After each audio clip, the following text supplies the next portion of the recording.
Alors moi, c'est Younes Nadir, responsable du produit Caneco BT, et aujourd'hui, donc, on va vous présenter les nouveautés de cette version, pas de 2024 d'octobre, mais focus sur les nouveautés de la norme. On en avait déjà commencé à parler donc la dernière fois, mais c'était tout dans le conditionnel parce que vous n'avez pas de date. Donc aujourd'hui, avec un peu plus de précision, nous avons des dates. Donc la norme elle est bien sortie. Alors bon, avant de rentrer dans le détail technique, on va. Alors je passe au mode. Ok. Ok. Donc première chose, donc quelques informations, des chiffres et aussi des dates. Ce qu'il faut savoir, c'est que la dernière version, édition de la norme, elle date de 2002. Oui, donc vous avez bien entendu, c'est 2002, ça fait 22 ans qu'on a eu la version qu'on connaît jusqu'à maintenant. Donc, les utilisateurs de Caneco BT, bien que vous avez dans le choix de la norme sur Caneco BT, donc peut-être qu'on aura l'occasion de le voir tout à l'heure, une version 2015, une version 2018, 2020. En fait, ce sont pas vraiment des éditions, mais ça, on a mis ça pour que ce soit plus simple sur Caneco, mais à chaque fois, c'était suite, comme vous pouvez le voir sur l'écran. Ce qu'on a eu pendant les 22 ans, ce sont 5 amendements et 27 fiches d'interprétation. Et donc, à chaque fois, par rapport à ça, donc, on fait des améliorations et on adapte donc le contenu de Caneco BT et on a mis des dates pour que ce soit plus clair pour les utilisateurs. Sinon, donc, la dernière version, il date vraiment de 2002. Alors, qui est impacté par la nouvelle norme. Par rapport à ça, j'aimerais juste peut-être plus simplement, en fait, il faut dire que le domaine d'application de la norme n'a pas changé. C'est toujours le même que l'ancienne édition, ça veut dire la basse tension jusqu'à 1000 volts en alternatif et jusqu'à 1500 encore en continu, sauf les installations qui sortent du cadre de la 6200, par exemple. La distribution publique, c'est plutôt la 1400. Éclairage public, c'est la 17200. Un autre exemple, par exemple, les mines qui sont sous-sol, c'est encore une autre norme. Donc, le domaine d'application n'a pas changé, ça va être le même, d'accord? Maintenant, les installations qui vont être concernées forcément, donc la norme, il n'est pas rétroactive, donc seules les installations neuves, ou bien si vous avez donc des modifications qui nécessitent le passage d'un bureau de contrôle. Maintenant, les nouveautés, il y en a beaucoup forcément. C'est normal, à 22 ans. Donc, on va avoir beaucoup de nouveautés. On ne va pas tous présenter toutes les nouveautés aujourd'hui. Donc, on va se focaliser plutôt sur ce qui va concerner le design, le calcul. Donc, ce qui va nous concerner, nous, directement en tant qu'éditeur de logiciels et ce qui va vous concerner en tant qu'utilisateur de Caneco BT. Donc, c'est ce qu'on va essayer de présenter aujourd'hui. Donc là, vous avez donc ce qui a changé. Donc là, peut-être c'est aussi, il faut noter qu'on a une nouvelle partie dédiée à l'efficacité énergétique. Maintenant, au niveau des dates, donc ça c'est important à noter, s'il vous plaît. Donc la norme, elle est bien sortie officiellement août dernier. Donc je pense, j'espère que je ne me trompe pas, c'est au 21 août 2024.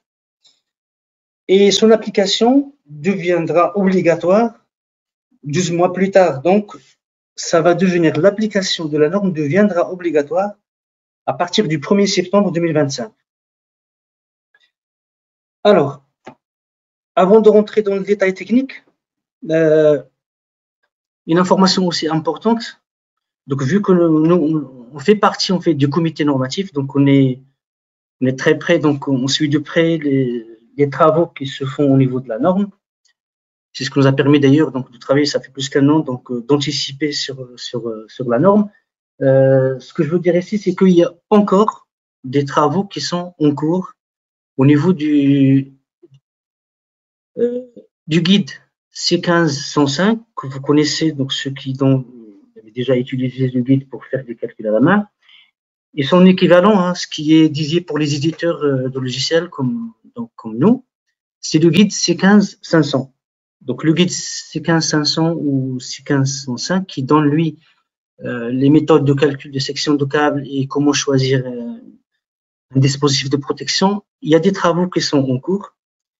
Et donc, comme sur Caneco, on applique directement le guide C15-500. Donc là, la sortie qu'on va avoir dans moins de 2 semaines, donc 10 jours ou une semaine, on va pas activer la nouvelle norme en attendant donc que ce guide soit complété et soit donc publié par le comité normatif.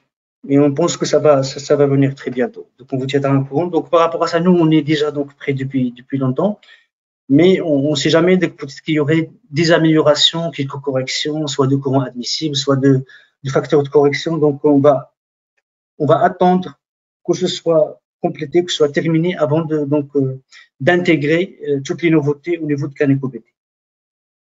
Maintenant là, vous avez un résumé de. Encore une fois, c'est pas tout ce qui a changé, mais vraiment un résumé du résumé. Donc, on va voir, il y aura de nouveaux modes de pause. Nouveau mode de pause, c'est que donc les modes de pause que vous connaissez aujourd'hui, qui sont appliqués qu'en France. Je vais pas parler de ça, mais l'objectif en fait parmi les objectifs de cette mise à jour de la norme, c'est une harmonisation pour que ce soit harmonisé avec les normes internationales IEC ou normes européennes HD. Et donc c'est pour ça que les modes de pause vont changer. Donc on ne trouvera plus les modes de pause antérieurs que vous connaissez 60, 61, 62, ça va changer. Ce sera des 71, 72, 73. Un autre exemple que vous connaissez, le mode de pause 12, les tablettes non perforées, ce sera désormais sur la nouvelle norme, ce sera le mode de pause 30. Le mode de pause 13, qu'on utilise beaucoup sur Caneco BT ou sur vos installations chemin de câble ou tablettes perforées, ce sera le 31. Maintenant, c'est pas juste une question de changement de code ou le numéro du mode de pause, ça va plus que ça parce que il y a de nouvelles valeurs de courant admissible. Donc attention, c'est pas juste changement d'habitude, il faut apprendre à utiliser le bon code, mais même certaines valeurs ont changé. Ça veut dire peut-être que maintenant je démarre avec, on va dire, la dernière version, je change en 2024, peut-être que mon circuit ne sera plus valable parce que donc le courant admissible a changé pour cette section donnée, donc soit je dois augmenter, ça peut aller aussi dans le cas contraire, mais en général ça va dans le sens de la sécurité, donc attention quand même par rapport à ce changement de mode de pause. De le même sens, il y a aussi changement des méthodes de référence. C'est plus ou moins transparent pour les utilisateurs de Caneco BT parce qu'on ne vous a jamais demandé de choisir, parce qu'en fait, le choix déjà du mode de pause était suffisant pour qu'on vous propose le bon courant admissible et les bons tables de coefficients de groupement. Là, par contre, ce n'est plus le cas. Vous serez obligé de s'y affronter parce que, par exemple, je vous donne tous les modes de pause. Ça, c'est juste un petit exemple. On le verra tout de suite après. Les modes de pause qui ont une relation avec les villes de construction. Maintenant, vous allez vous retrouver avec. Il faut faire un choix. Est-ce que ça relève plutôt de la méthode de référence B1 ou est-ce que ça relève de la méthode de référence B2? Et donc, les résultats ne seraient pas les mêmes, ça dépendra de la méthode de référence. Juste un autre exemple, peut-être que vous connaissez ça, la méthode de référence D, pour ceux qui ont déjà fait des calculs à la main. La méthode de référence D, dans l'ancienne norme, c'était relative à tout ce qui est mode de pause enterré. Vous ne le voyez pas parce que du moment où vous choisissez 60, 61, 62 sur Caneco BT, nous, automatiquement, on applique un coefficient 0,8 par rapport au courant admissible parce qu'il y avait une seule table du courant admissible. Il y avait juste des coefficients qui viennent à chaque fois corriger ce courant admissible dépendamment de votre mode de pause et donc indirectement aussi de votre méthode de référence. Aujourd'hui, c'est différent. Il n'y a plus ces coefficients qui viennent systématiquement s'appliquer par rapport au choix de votre mode de pause. Maintenant, il y a des tableaux qui sont propres à chaque méthode. D'accord? Donc, je vais vous montrer ça après quand on va démarrer Caneco BT pour une démo direct. Après, donc, il y a de nouvelles dispositions pour l'application de la tolérance 5% sur le courant admissible. Il y a de nouvelles règles dimensionnelles. On va en citer deux. Donc, il y a l'introduction de nombre de tablettes qu'on n'avait pas avant. Sur la norme C1500, l'ancienne édition, il n'y avait que le nombre de couches. Par exemple, si je prends l'ancien mode de pose 13, on avait la possibilité d'indiquer le nombre de couches et qui nous donnait un coefficient à multiplier par le nombre de circuits jointifs. Mais là, il y a en plus du nombre de couches, vous allez avoir le nombre de tablettes. Et encore une autre complication, c'est que le nombre de tablettes, vous devrez préciser est-ce que la distance, est-ce qu'on respecte bien une distance de 30 cm ou pas. Donc ça, c'est parmi les nouvelles règles. Il y a aussi donc une refonte des règles pour la prise en compte des harmoniques pour le dimensionnement du câble du neutre. Après, donc des choses qu'on va pas voir, en tout cas pas directement sur Canico, donc introduction des euroclasses, intégration des différentiels du type F, apparition donc des arc fault détection et de la norme, donc introduction, donc maintenant la norme il traite de toutes les fréquences entre 100 et 400 Hz. Alors maintenant, on va rentrer dans le détail. Au niveau des nouvelles numérotations, donc ça j'en ai parlé, donc ça c'est, on a dit donc il y a de nouveaux modes de pause qui vont impliquer donc des changements, surtout il y a de nouveaux tableaux en fait de courant admissible.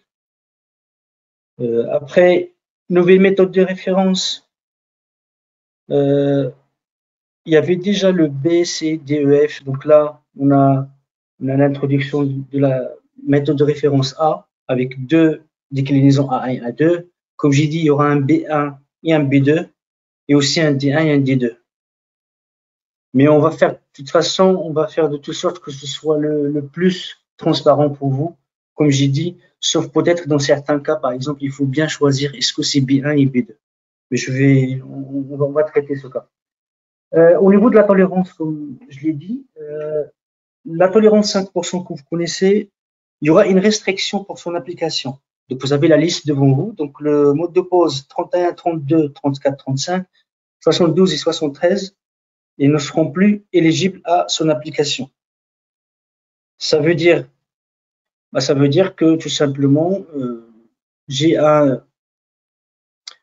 un courant d'emploi fictif de, je sais pas moi, je donne une valeur comme ça, 100 ampères. Vous avez une section de câble dont le IZ est 99, ce 1 ampère qui manque, le câble ne passera pas. Avant, vous pouvez aller jusqu'à 5%. Pour ces modes de pause, ce sera plus applicable. Alors, la notion dont je viens de parler, il y en a deux. Donc, il y a justement le nombre de tablettes avec l'interdistance. Il y a aussi cette notion-là de vide de construction. Et c'est ça qui va déterminer est-ce que vous êtes dans la méthode B1 ou B2.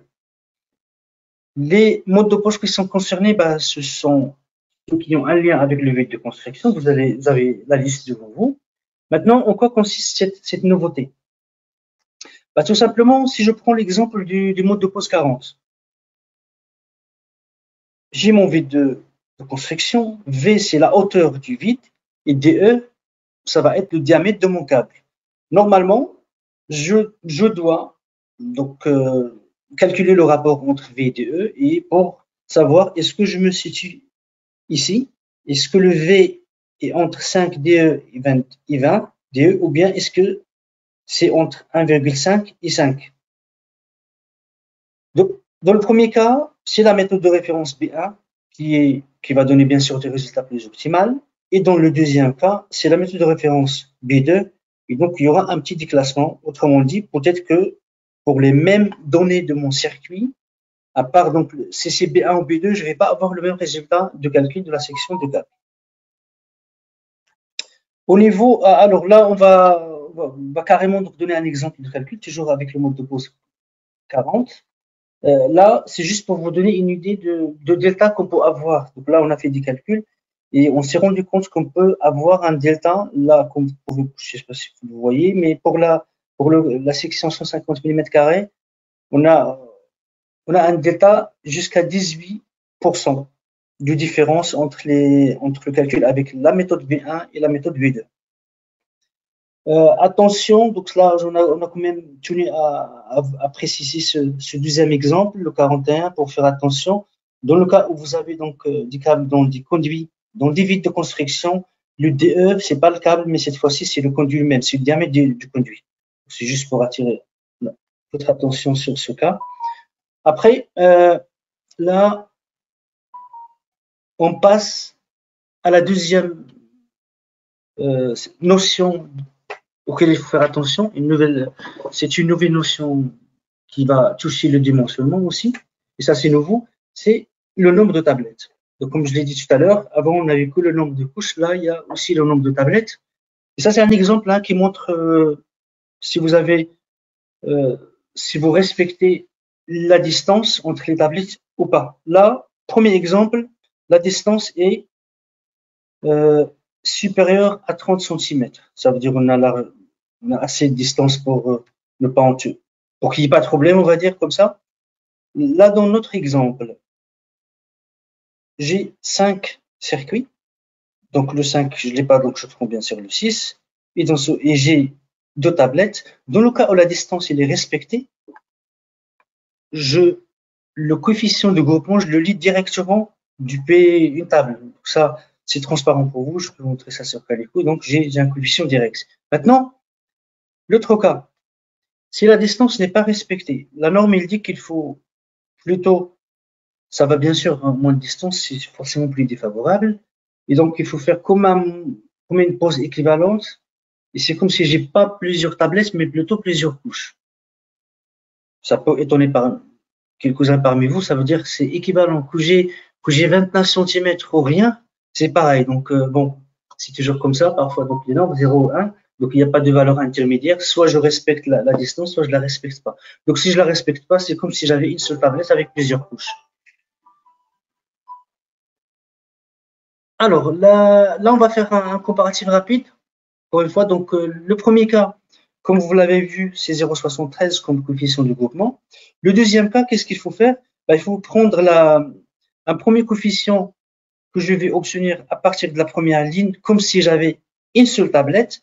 Et après, j'applique, ça vous connaissez déjà, un autre coefficient comme si j'avais autant de couches que de tablettes et je multiplie les deux. Donc là, 0,76 fois 0,80, je vais avoir un 0,61. Donc il y a quand même une différence de 12% entre les deux cas. Donc attention, il faut bien choisir la bonne méthode. Est-ce que c'est B1 ou B2? Je passe à la suite. Donc là, c'est un tableau. Donc ça, il n'y a rien à dire. Donc il y a de nouvelles valeurs. Donc attention, le tableau qui prend en charge, on compte la résistance, la résistivité du sol. Donc ça, il a changé. Et autre point très important, c'est les harmoniques. Donc vous avez aujourd'hui un nouveau tableau. Alors, je ne vais pas rentrer trop dans le détail parce que donc il y a plein de choses qui ont changé, mais essentiellement, ce qui a changé à retenir, c'est que maintenant, désormais, on aura quatre plages à la place des 3. C'est qu'avant, donc on avait le supérieur à 33, donc là, il y a cette plage en plus, donc entre 33 et 45 et supérieur à 45, donc une plage en plus. Et c'est encore plus contraignant, c'est qu'avant, ce coefficient-là appelons-le le coefficient d'harmonique. Je ne parle pas de 0,86 qui, lui, vous connaissez déjà. Vous avez donc le nœud chargé. Ça, c'est le coefficient de notre chargé qui, lui, il s'applique avec les autres coefficients de correction. Avant, c'était 0,84. Maintenant, c'est 0,86. Ça c'est simple, c'est pas compliqué. Du moment où vous avez le nœud chargé, il faut appliquer le coefficient relatif au nœud chargé. Et ça, c'est un coefficient diviseur, donc on va diviser. C'est comme les autres coefficients, facteurs de correction, la température qui est différente de 30, ou proximité ou autre, ou exposition aux rayons solaires, et ainsi de suite. Donc c'est comme un facteur de correction. Maintenant, l'autre facteur, je parle de comment est-ce qu'on calcule le courant qui va circuler dans le neutre. Avant, il y avait une seule valeur. Si on est supérieur à 33, il est là. on suppose que le IB neutre est égal à 1,45 IB phase et on se base sur ce courant neutre pour, c'est le neutre qui devient dimensionnant. Là, c'est plus compliqué parce que on va le calculer à partir du taux lui-même. Ce qui voudrait dire qu'il faudrait renseigner ce taux. Ça veut dire à partir de 33, il suffit pas de dire que je suis entre 33 et 45 ou supérieur à 45, il faut renseigner la valeur exacte de ce taux d'harmonique. Je sais que c'est difficile à obtenir, mais voilà, donc ça c'est la nouveauté de la norme, ce qui est plus compliqué qu'avant. Donc voilà pour ce qui est du résumé.